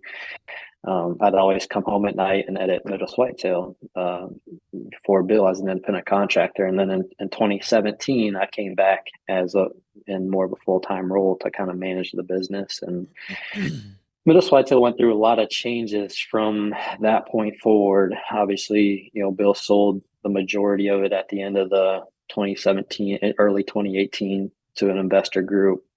And then that, you know, transitioned to Realtree buying it out, and then another investor group in it. So there's just a lot of structural changes and ownership changes throughout. But my job essentially since 2017 until a few months ago was to manage it, oversee the people, oversee the content, all that type of stuff. And so people don't realize how much goes into that. I would argue that the only person out there that understands it besides myself, or at least did up until I left, was Bill. You know, he knew what it took every day, and you constantly had to stay on top of things to keep it growing. There's just so many moving parts. You know, the viewer sees the end product, the hunt, the story, the whatever. But when you're talking, I mean, pro staff guys, 150, 200 guys spread out of the country. You're talking all the partners, all the deliverables, the employees, the interns, even the outside production. There's just a lot of moving parts to it. And so, you know, one thing, you know, people kind of maybe look at this as me just going from doing it for Midwest Whitetail to doing it for myself. The reality is it's a completely different job. It's me changing jobs. It's way different now for me than it was a few weeks ago when I was doing, you know, all the different roles and responsibilities within the Midwest Whitetail structure. So it really came down to a career change for me. You know, like I said, there's a lot of moving parts, a lot of stress and stuff involved in that. And I just want to create something that, for me personally, for my family, that, you know, I'm not taking that much stress, and trying to keep the content creation, the hunting fun, and not get to the point where, and I'm not saying it was like this with Midwest Whitetail, but you know, I see it in the industry. I want to get to the point where I'm not just creating content. I almost hate the word content anymore, but where I'm not just creating it just for the sake of putting some out there for the views. Like, I want to be more on my own terms. I guess you could say it comes down to the control of, you know, who I want to work with, and, you know, how I want to set that up, and how I can be a positive influence for, you know, the groups we've talked about, people in the industry, people getting into the industry, kids, whatever. You know, how can I set that up to where it's a rewarding career, but also has a positive influence? That's what it comes down to. It was a very, very, very difficult decision. You know, I can't really put that into words with how difficult it was. There's a lot of people within Midwest Whitetail I care about. It was something that I put a lot of blood and sweat into, and you know, at least I think I had a hand in getting it to where it was. So it was very, very tough for me. And everything from the people within it, the producers, the partners, the pro staff, and even down to the viewers. You know, I think a lot of viewers were invested in what I was doing there, and the business in general. So from that standpoint, I really want Midwest Whitetail to continue to do well, and I think it will. But that all led to the difficulty of the decision, for sure. Yeah. So yeah, I don't have everything figured out yet. I'm trying to be as patient as I can with evaluating. There's a lot of opportunity, obviously, but just kind of evaluating the things that are coming my way and what I want to do, just so I try my best to structure it the way I want to in the beginning. But at the same time, I go from a full-time job to zero income, so it makes you want to grind a little bit quicker too. Like I guess I should say I can't be too patient because I got a lot of bills to pay and a Yeah. farm to pay for and all that. But it's scary and exciting all at the same time. I guess it's scary from the standpoint of your back's against a wall and it's time to go. You better figure something out. But it's also exciting knowing that I have control over the growth of my career and where it goes and how I want to structure it. So that's the exciting part. And I love brain creation. I love just chasing down opportunities and the grind of it all. And so I'm very motivated by that. I think we Jeremy and I kind of know the feeling. It's like, freedom is probably you express it as excitement or opportunity, and it definitely is those things. But ultimately, the freedom to control your own destiny, in the form of like business ownership or a new career choices, especially after 12 years, man. I mean, I think Jeremy and I both have operated in those environments that become, again, not that you're saying Midwest Whitetail was, but that for whatever circumstance or situation, it could become just very stressful and you could feel like you just get burnt out on it or you get dragged through the mud, and eventually you have to make a change. And it's always scary, I think, especially when you have responsibilities in the form of, and I know you've got a young daughter and a wife to provide for and bills to pay and farms to continue making payments on. And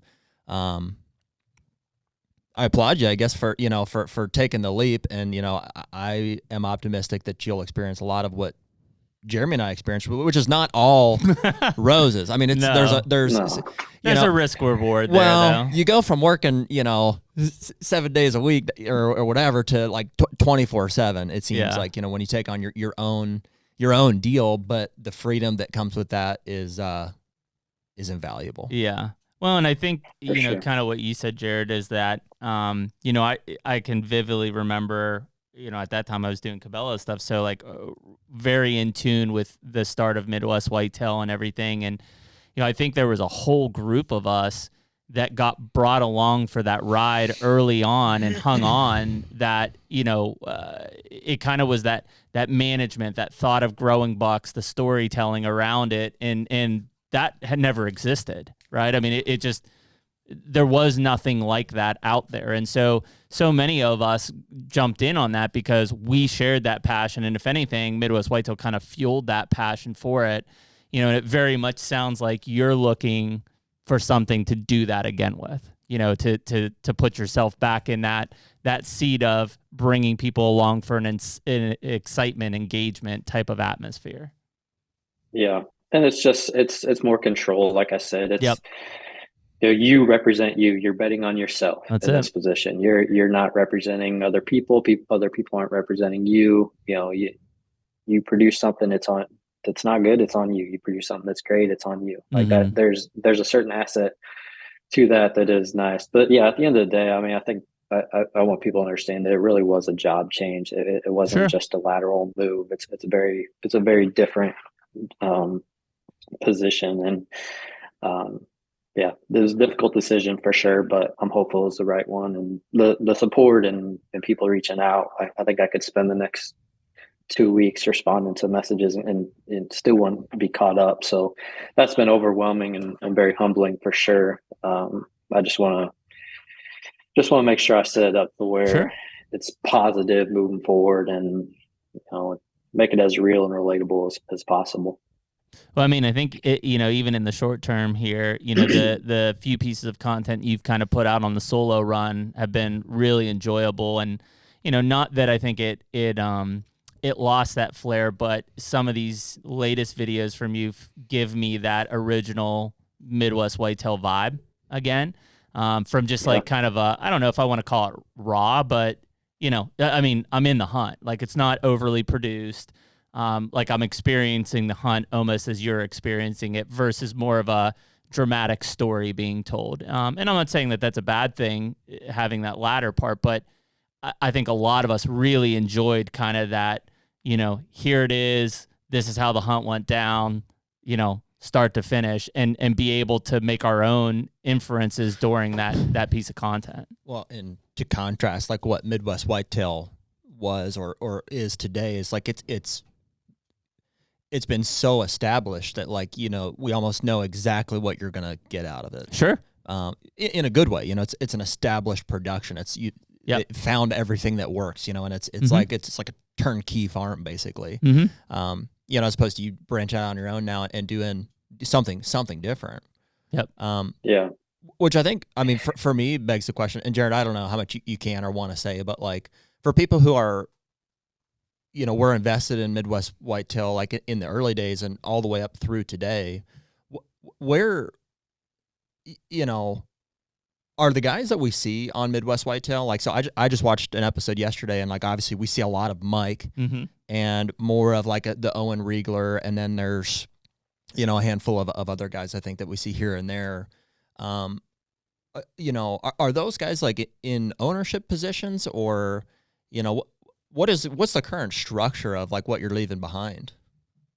Yeah, I don't know how much they'd want me to share on that type of stuff, but most of the people you see on the show aren't owners. The majority of the people that you see are they're pro staff guys that are just doing it on the side, and they have other full-time careers. Yeah.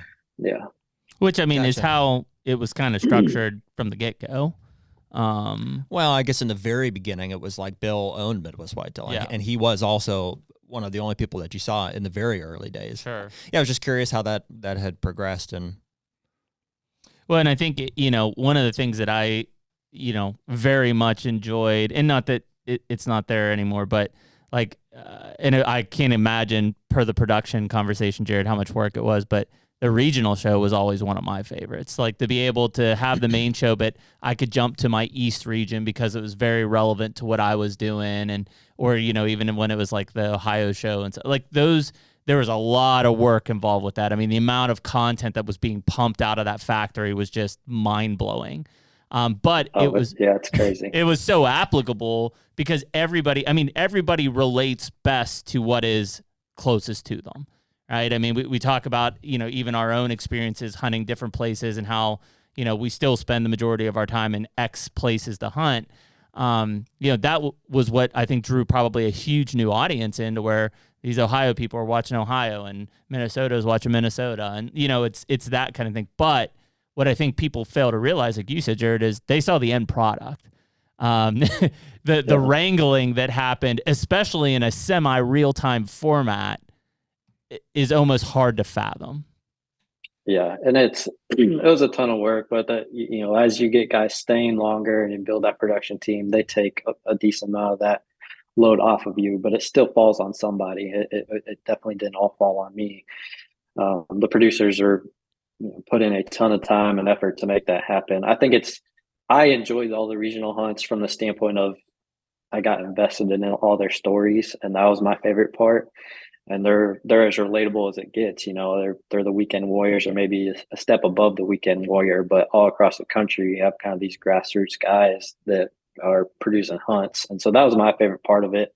It's probably become less, I don't know if I want to say less popular or whatever, just because there's so much other content out there now. Sure. In the early days, we were the only ones producing that semi-live regional type of content. Now it's everywhere. Right. But yeah, the regional staff is always a big part of the workload, but also a big part of the content for Midwest Whitetail. When was that? I had a guy, it's probably happened more than once, but like Jeremy and I have come across guys that have been like, pitching new ideas basically, or just like everybody's like, oh, I'm going to do Facebook for hunting, basically. We've had guys be like, so like, listen, this is pretty innovative. Like we want to film hunts and bring them to you like the next week, like in real time, like throughout the season. Like this is like within the past year. And I'm like, You've heard of Midwest Whitetail, right? Like that's been around for a long time. Like, well, yeah, but I mean, different. but like, different. Like, but like if we had a pro staff, we in could do it areas, regionally, like one in your area. yeah, I get you. Okay. Nice, That's funny, man. Did you guys jump on that opportunity or what? Oh yeah. We're all the first of its kind. Yeah, it's called. Well, usually it never happens. People take camera out in the woods and are like, "Oh, this is a lot harder than it seems." Yeah, we're just gonna call it Whitetail Hunter.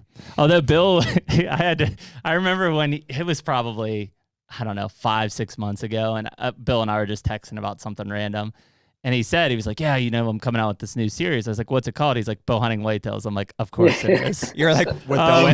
You're like with Bill Winky. He's like, "Yeah, how'd you know?" Yeah. That's pretty I original. was doing the same. I think I told him the other day. I was like, it's such a good SEO name. And he's like, I know. I couldn't believe it was available. I can't believe it. Typed it in. There it is. Nobody had that channel, so I just created it. That's so funny. Well, listen, dude. We'll are you going to ATA this year? Do you know? I haven't decided yet. We're kind of in the same boat. I've had a lot of people ask if I was going, but I'm trying to justify if my enjoyment of seeing everyone, catching up with everyone is enough. Like I don't think it's vitally important for me from a business perspective. It's just whether or not it's justified to go just to hang out with people and see people. I think that's kind of where we're at. Yeah. So, well, let's do what I would love to do is as you continue to kind of figure out this path, let's keep in touch. I'd love to get you back on and kind of keep us updated with that. So how many bucks have you killed so far this year? 2? 2, yeah. So, 2 here in Iowa. I might go to Minnesota next week. And then December 19th is when I get another Iowa tag. Okay. So which tags did you use so far in my Iowa? Statewide archery tag was the first one. And then I used my landowner archery tag. The most recent one. Yep. And so that December 19th one, is that when second gun season comes in? That's late muzzleloader. Late muzzleloader starts the 19th and goes to the end of the season, which is January 10th. But that's when you can bow hunt. Okay. That time period with that tag. You got a buck with your eye right now for late season? No, I don't. I've had people ask me that. The gun seasons get wild around here, so I don't even think about what deer I'm going to chase until I figure out what made it through or even what got pushed in. These 2.5 weeks that we're in the midst of right now is that's pretty crazy. Yeah, these deer get pushed just around a lot of deer drives and stuff like that, at least in my area. So I try not to get too excited about any targets, but I don't think I'll have anything really big necessarily to hunt. But if it's a good time of year to maybe go try to kill a quote unquote management buck or something. Just get on food. Yeah. So we'll see. I'm definitely looking forward to getting back out. It's a weird feeling being tagged out. We were talking about the number of bucks and can't say no to the feeling. I'd like to feel that way one day. What's that like? Yeah. But in my 5 years of owning land, I've never used all 3 buck tags. So it's like you talk about having 3 buck tags. It's not very often that people tag out in Iowa with 3 buck tags. I feel like I've never shot 2 bucks in a season across like 6 states. I was gonna say I feel like I open up my wallet and it's just tags blowing up everywhere. I'm like, this one's on foot. Jared, do you want to use this one? We're having soup tonight. Last question, because I think somebody told me this. You guys can party hunt in Iowa as well, correct? Meaning drink and drink and hunt. Well, most people go with that definition for sure. Yes.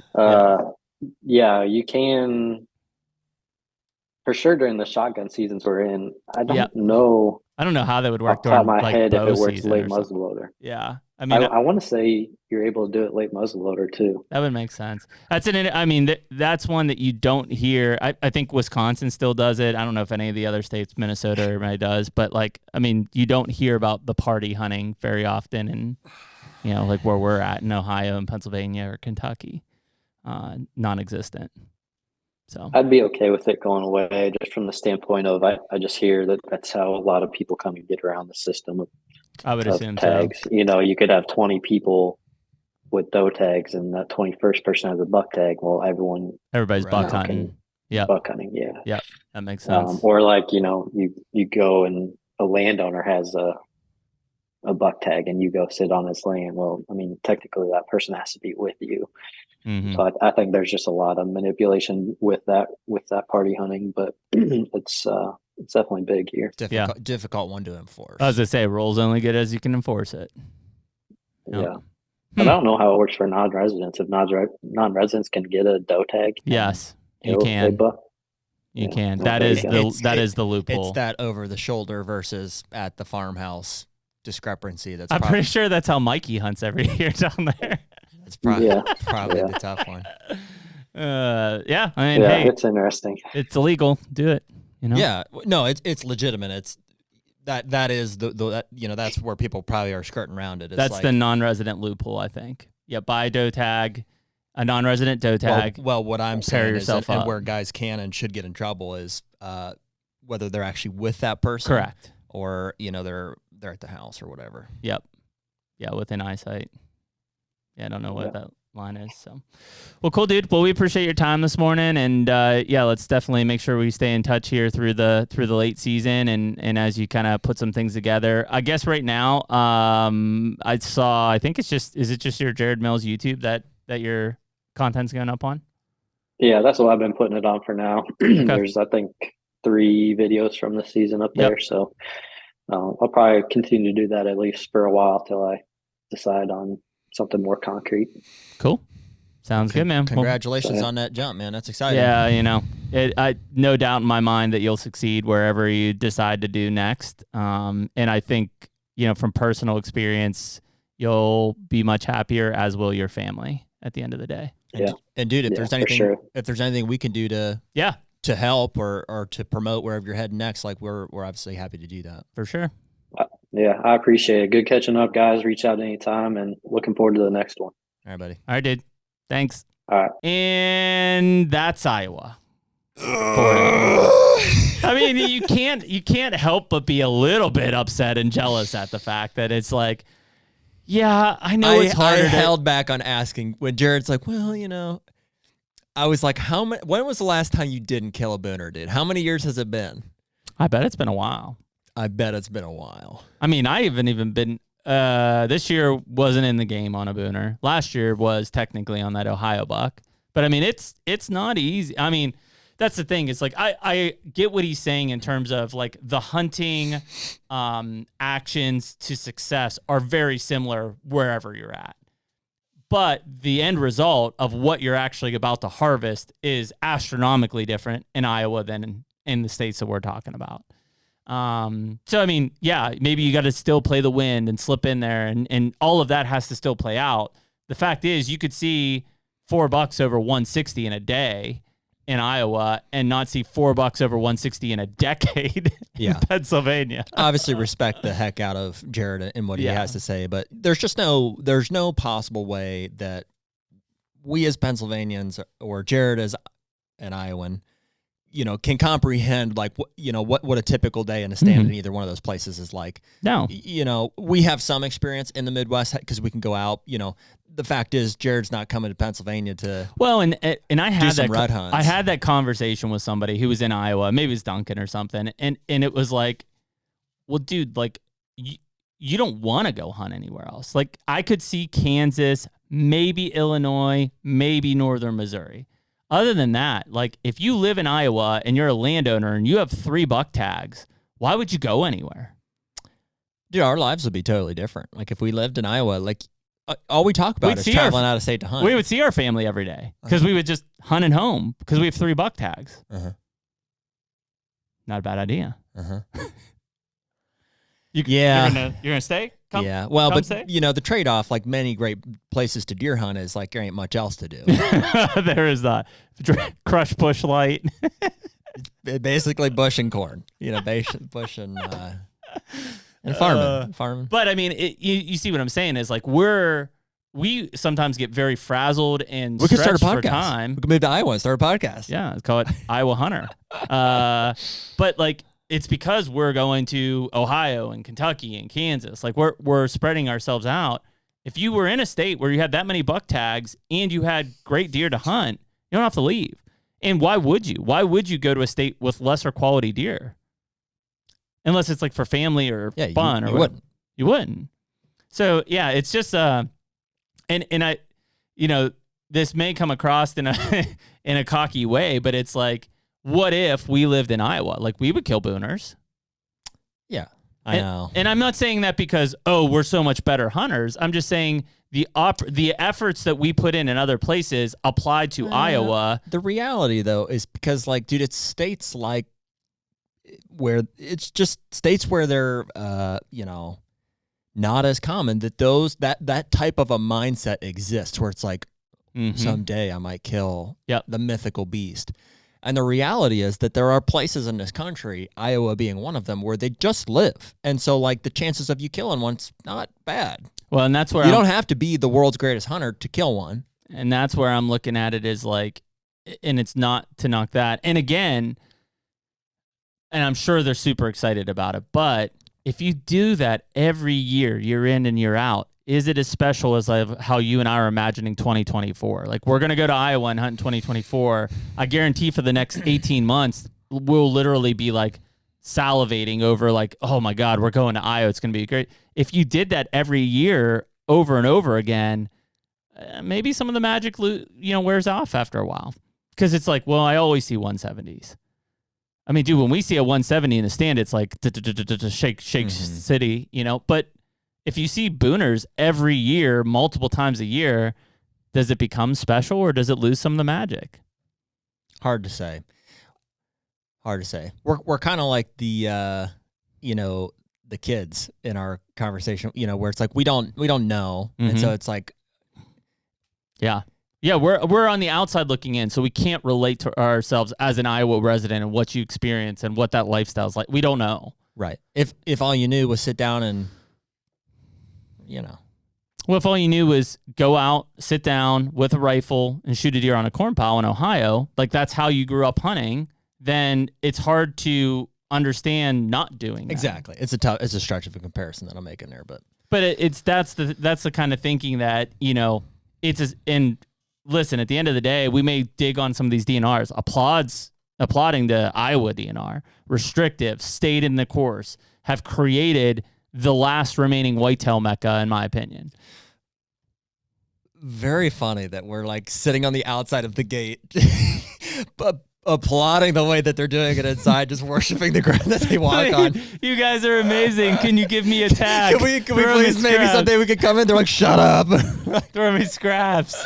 I'll take anything. They're like, you have one tag for one day at the end of the season. I'll take it. Give it to me. They're like, you just got bumped back a year. We're like, we're still so happy to be here with the opportunity to maybe someday. We're not worthy. That's just how us West or Eastern people think. But yeah, and something to embrace in the suck of not being able to hunt there every year is. Well, that's why we always say Kansas is so special, because if we hunted Kansas all the time, it would be cool. But like that 16-hour drive is just anticipation, because like it's Kansas and we don't get to experience this quality of hunting. So I think that hardship and that struggle is what makes us strive to do these other things. It's just it's a lot of effort that goes into it. I mean, dude, like I'm getting ready to put in a drive here that most people wouldn't make to hunt 4 days. That some Kansas residents might say, I wouldn't shoot them. Yeah, or I wouldn't shoot them, or yeah, that's the facts. Okay. Well, we will see you next week. Have a Merry Christmas, and War on Holder will be on after Christmas, and we'll catch you then. Later. Take me